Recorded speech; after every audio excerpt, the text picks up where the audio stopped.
11th का NCERT का question है और क्वेश्चन नंबर 13 है और यह क्वेश्चन फिजिक्स का है।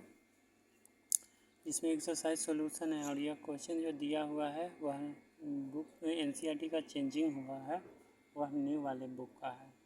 तो क्वेश्चन में कह रहा है क्या, figure shows the x t plot of one dimensional motions of a particle. यानी फिगर में बताया जा रहा है क्या, ऐसा दिखाया जाता है कि जो पार्टिकल्स है ना वह वन डायमेंशनल मोशन में है। ठीक है, ऐसा यह फिगर में बता रहा है। बट कर इज इट करेक्ट टू से from the graph that the particles move in a straight line. तो इसमें बताया जा रहा है जैसे यह है एक्स है और यहाँ पर टाइम टी को शो कर रहा है। तो यहाँ एक्स है, यानी एक्स का मतलब क्या हो गया, डिस्टेंस या डिस्प्लेसमेंट शो कर रहा है। ठीक है, डिस्टेंस, और यहाँ पर यह क्या कर रहा है, टाइम को शो कर रहा है। तो देख रहे हैं एक्सटी ग्राफ में बता रहा है क्या, यह जो पार्टिकल्स है यानी पार्टिकल्स यहाँ से मूव किया है यह स्ट्रेट लाइन में है कि नहीं, यह बताना है।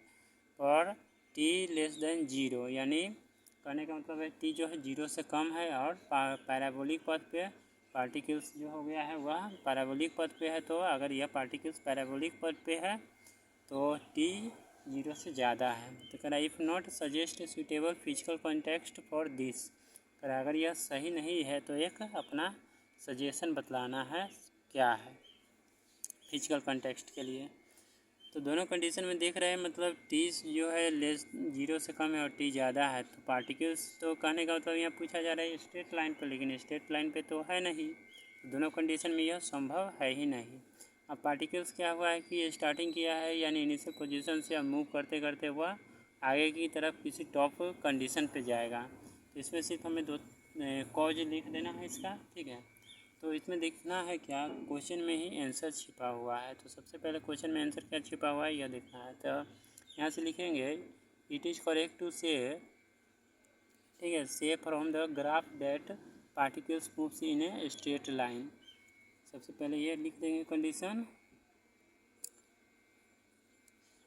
It is correct to say that the particle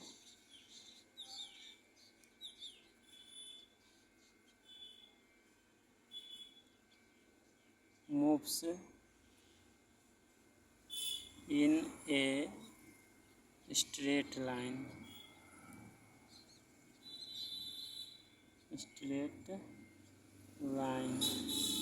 और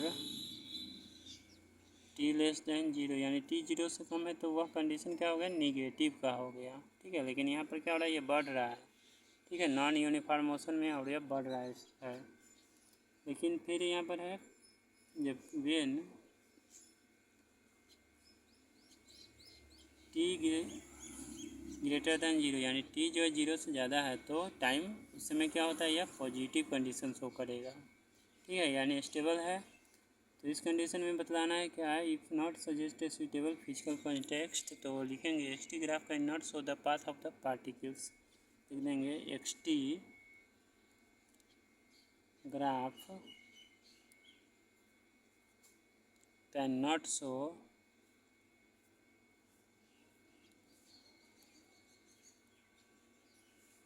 पाथ ऑफ द पार्टिकल। ठीक है, क्योंकि यह तो वन डायमेंशनल है ही नहीं। अब लिखेंगे वेन, ठीक है, particle thrown from the top of a tower at time t instant t equal to zero, तब यह संभव हो सकता है। तो कहने का मतलब है जो पार्टिकल्स है जैसे क्रिकेट खेलते हैं तो जैसे ही मान लेते बॉल पर स्ट्राइक होता है तो वह कंडीशन जो है किस तरह हो जाता है, मतलब आगे जाकर घूम जाता है, यानी ऊपर जाकर नीचे की तरफ, जैसे अप में यह गया ऊपर की तरफ, देखना है यहाँ पे सीधा जैसे है स्ट्राइक किया गया पार्टिकल्स ऊपर गया है, इसका हाइट मैक्सिमम पॉइंट पे है, मैक्सिमम पॉइंट पे जाके उसका वेलोसिटी भी क्या होता है, 0 हो जाता है। तो यहाँ तो वेलोसिटी कंडीशन है नहीं, यहाँ पर हमें xt देखना है। तो एक स्ट्रेट लाइन पे गया और फिर है वह बैक रिटर्न्स आ गया, तो सीधी सी आएगा, यानी देख रहे हैं यह जो जा रहा है यह स्ट्रेट में जा रहा है, इसी तरह यह कंडीशन है नहीं। तो यही हमें इसका आंसर हो गया 30 नंबर का। सिर्फ हमें ये ग्राफ को समझकर आंसर देना था, है ना। तो उम्मीद है जो ये क्वेश्चन अच्छी तरह समझ में आ चुका होगा। ठीक है, अब नेक्स्ट क्वेश्चन देखते हैं नेक्स्ट वीडियो में, और इसका सॉल्यूशन इस तरह है।